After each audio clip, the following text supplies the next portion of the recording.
पूरी पार्टी समाप्त हो जाए, इसमें भी किसी को ताज्जुब नहीं होना। सरकार गिरेगी, राष्ट्रपति शासन लगेगा, तुरंत मध्यावधि चुनाव की ओर हम बहुत जल्द जनता दल यूनाइटेड में भी एक बड़ी टूट संभव है। महाराष्ट्र में जिस तरीके से राजनीतिक घटनाक्रम तेजी से बदला है और एनसीपी में बड़ी टूट हुई, उसके बाद अब कयास लगाए जा रहे हैं कि अब महाराष्ट्र जैसी टूट बिहार में भी आने वाले दिनों में देखी जा सकती है। इसका दावा कर रहे हैं खुद लोक जनशक्ति पार्टी रामविलास के सुप्रीमो चिराग पासवान।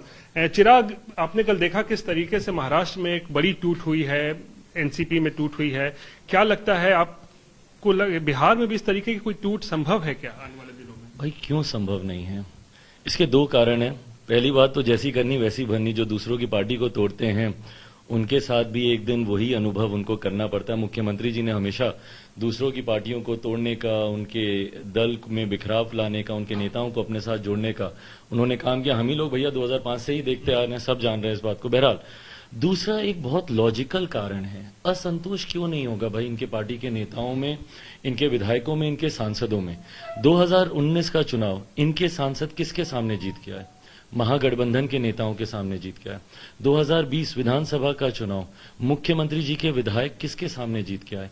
महागठबंधन के नेताओं के सामने जीत गया है।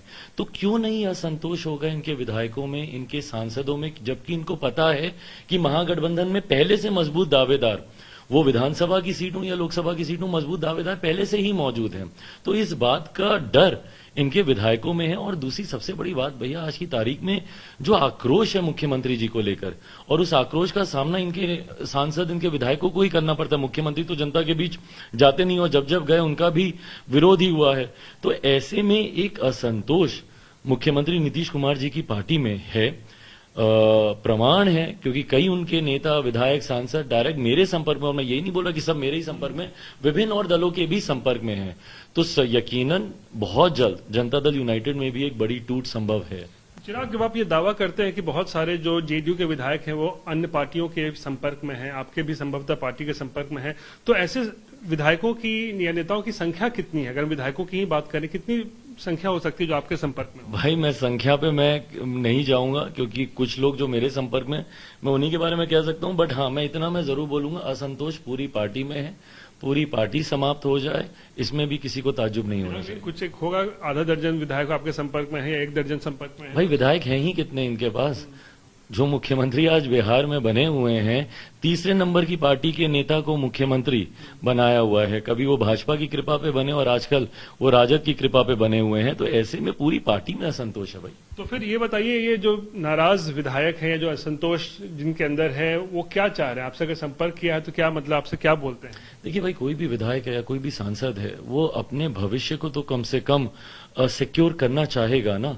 आज की तारीख में अगर इनके सांसद को पता है भैया कि मैं पिछली बार मैं सांसद बना महागठबंधन के इस नेता को हराकर, या फॉर एग्जांपल मैं राजद के इस प्रत्याशी को हराकर, या कांग्रेस के इस प्रत्याशी को हराकर, तो उसको तो ये भी पता ना कि आज उस सीट पे राजद का वही नेता या कांग्रेस का वही प्रत्याशी आज भी दावा कर रहा होगा, या महागठबंधन के किसी भी दल का वो नेता आज भी दावा कर रहा होगा। तो ऐसे में वो सेंस ऑफ सिक्योरिटी कहां से आएगी? और महागठबंधन में जिस तरीके से दलों का एक जमघट है, वहां पे सीट शेयरिंग अपने में एक बहुत बड़ा इशू होने वाला है। मुख्यमंत्री जी ने पिछली बार तो भाजपा पे दबाव डालकर 50-50 की शेयरिंग कर ली थी। 17 सीटें इन्होंने भाजपा से ले ली थी, जिसमें से 16 इनके सांसद जीत के भी आए थे। अब वो 16 सीटें इनको वापस मिलेंगी, ऐसा होगा तो नहीं महागठबंधन में जैसी भीड़ है। तो क्या लगता है कितनी सीटों पर इस बार नीतीश कुमार को जो है सिमटाया जा सकता है? क्योंकि संख्या ज्यादा है उस महागठबंधन में, तकरीबन 6 दल हैं, बड़े बड़े दल हैं। क्या लगता है कितनी सीटें उनको? भाई ये मेरी चिंता ही नहीं है। मैं क्यों सोचूं कि उनको कितनी सीटें मिलेंगी नहीं मिलेंगी। मेरे पास सोचने के लिए, करने के लिए और बहुत चीजें हैं। कुछ नेता कह रहे हैं कि 10 सीट से ज्यादा तो देंगे नहीं लालू प्रसाद उनको। 10 भी मिल जाए तो बहुत है। क्यों कोई देगा भाई? जनाधार भी लगता है आपको? हाँ, मुझे बताइए ना, जनाधार है कहाँ आज की तारीख में मुख्यमंत्री नीतीश कुमार जी का? कौन सा ऐसा वर्ग है, कौन सा ऐसा समाज है जहां पे इनका विरोध नहीं हो रहा हो? छात्रों पर ये लाठी चलाते हैं, शिक्षकों पर ये लाठी चलाते हैं, अभ्यर्थियों पर ये लाठी चलाते हैं, पासी समाज अपने अधिकार के लिए आता है उस पर ये लाठी चलाते हैं। मुझे बताइए ना, कौन सा ऐसा वर्ग है जो इनसे संतुष्ट हो या जो इनके साथ आगे चलने की सोच रख रहा हो? तो ऐसे में जब भाई, और हर दल को पता है कि मुख्यमंत्री जी की ताकत आज की तारीख में कितनी सीमित होकर रह गई है। मुख्यमंत्री जी के साथ रहने से लाभ कम, नुकसान ज्यादा है। इनकी वजह से नेगेटिव वोटिंग ज्यादा होती है। वो जो फ्लोटिंग वोटर्स होता है ना, जो सोचता है लास्ट मिनट, जैसे ही वो देखता है कि इधर मुख्यमंत्री नीतीश कुमार है, वो तुरंत अपना निर्णय बदल के दूसरे गठबंधन में जाता है। तो क्या लगता है जो ये नीतीश कुमार आमतौर पर बहुत सारा मीटिंग ऐसे विधायकों से करते हैं, लेकिन पिछले 4-5 दिनों में 1-to-1 की जो बैठक चल रही है, हर एक विधायक से सवाल पूछ रहे हैं, क्या समस्या है, क्या बताइए, या आप एकजुट रहिए, सांसदों से मुलाकात कर रहे हैं, मंत्रियों से, क्या दिखाता है? क्या ये अपने में डर को नहीं दर्शाता भाई? जो मुख्यमंत्री अपने नेताओं से नहीं मिलते, जो मुख्यमंत्री अपने कार्यकर्ताओं से नहीं मिलते, वो आज सामने से फोन कर करके अपने विधायकों, अपने सांसदों को बुला रहे हैं। ये अपने में दर्शाता है कि मुख्यमंत्री के भीतर डर है पार्टी में टूट को लेकर।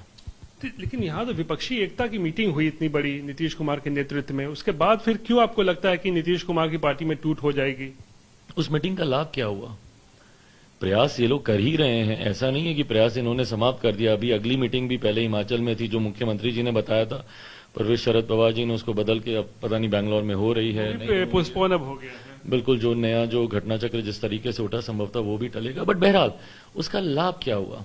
मुख्यमंत्री जी ने जिस शोर शराबे से सारे नेताओं को यहां बुलाया था, अपने आप को संयोजक बनाने की भूमिका में वो देख रहे थे, बनने की भूमिका में वो देख रहे थे, पर लाभ तो उनको जो गेन्स उन्होंने एक्सपेक्ट किए थे वो तो उनको मिले नहीं ना। क्या लगता है लालू और तेजस्वी भी नाखुश हैं कि नीतीश कुमार दिल्ली की राजनीति में शिफ्ट नहीं हो रहे हैं, क्योंकि तेजस्वी को शायद मुख्यमंत्री बनाना आरजेडी का एक agenda? I have no idea, ना मुझे इस बात का कोई आइडिया है, ना ही फिर मैं पुनः दोहराता हूं, मेरे लिए चिंताओं में ही नहीं है। मैं क्यों सोचूं इनके बारे में इतना? कितने दिन सीएम बने रहेंगे नीतीश कुमार आपको लगता है? खुद ही बताएंगे। ये सीएम बनने के अलावा इनकी महत्वाकांक्षा और क्या है? इस गठबंधन में रहे तब भी सीएम हो, उस गठबंधन में जाए तब भी सीएम हो, परिस्थिति कोई भी, पर सीएम ये रहने चाहिए। इनकी प्राथमिकता यही तक बने रहेंगे आपको लगता है सीएम?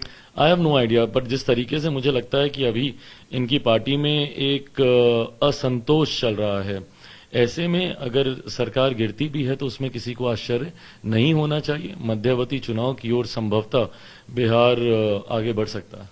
ये 24 से पहले होगा या 24 के नतीजों के बाद, ऐसा आपको लगता है? भाई मैं भविष्यवक्ता नहीं हूं, बट जो परिस्थितियां सामने दिख रही हैं आज की तारीख में, अगर इनके विधायक टूटते हैं। मौसम वैज्ञानिक आपके पिताजी रहे हैं, तो कुछ तो जानकारी आपके गुण आपके अंदर भी आए होंगे, क्या लगता है? उसी के आधार पर मैं कम से कम इतना आकलन जरूर लगा सकता हूं कि अगर इनके विधायक टूटते हैं तो यकीनन सरकार गिरेगी, राष्ट्रपति शासन लगेगा, तुरंत मध्यवर्ती चुनाव की ओर हम लोग। 24 से पहले होगा या बाद में होगा?